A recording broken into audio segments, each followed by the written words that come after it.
کہانی کا عنوان ہے لیو اور مہربان بلی۔ کہانی ایک دفعہ کا ذکر ہے۔ ایک چھوٹا سا لڑکا تھا جس کا نام لیو تھا۔ اس کے گھنگریالے بھورے بال اور روشن آنکھیں تھیں۔ وہ تتلیوں کا پیچھا کرتے کرتے گہرے سبز جنگل میں بہت دور نکل گیا۔ جلدی ہی اسے احساس ہوا کہ وہ کھو گیا ہے۔ درخت سب ایک جیسے لگ رہے تھے اور سورج بادلوں کے پیچھے چھپنے لگا۔ لیو ایک چٹان پر بیٹھ گیا اور آہستہ آہستہ رونے لگا۔ تبھی ایک پھولی ہوئی سفید بلی نیلی چمکتی آنکھوں کے ساتھ ظاہر ہوئی۔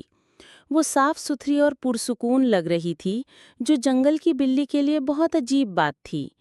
ہیلو، وہ بولی، تم کیوں رو رہے ہو؟ میں گھر واپس جانے کا راستہ نہیں ڈھونڈ پا رہا، لیو نے کہا۔ بلی اس کے پاس بیٹھ گئی اور نرمی سے اس کے گال کو چاٹنے لگی۔ فکر نہ کرو، اس نے کہا، میں تمہیں واپس لے چلوں گی۔ اس بلی کا نام لونا تھا۔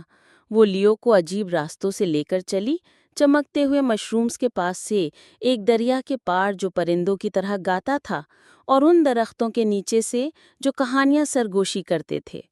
راستے میں لونا نے لیو کو جنگل کے گیت سکھائے، خفیہ بیر دکھائے جو کھانے کے قابل تھے، اور یہاں تک کہ ایک ننھے ہاتھی کی سواری بھی کروائی تاکہ وہ ایک چوڑی ندی پار کر سکے۔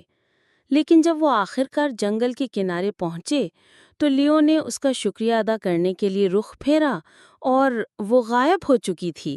اس کی جگہ ایک بوڑھی عورت کھڑی تھی جس کی چاندی جیسے بال اور نیلی آنکھیں تھیں۔ لونا؟ لیو نے حیرانی سے پوچھا۔ عورت نے نرمی سے مسکرایا۔ میں ایک وقت میں یہاں رہتی تھی۔ جنگل مجھے ایک بلی کی صورت دیتا ہے تاکہ میں کھوئے ہوئے بچوں کی مدد کر سکوں۔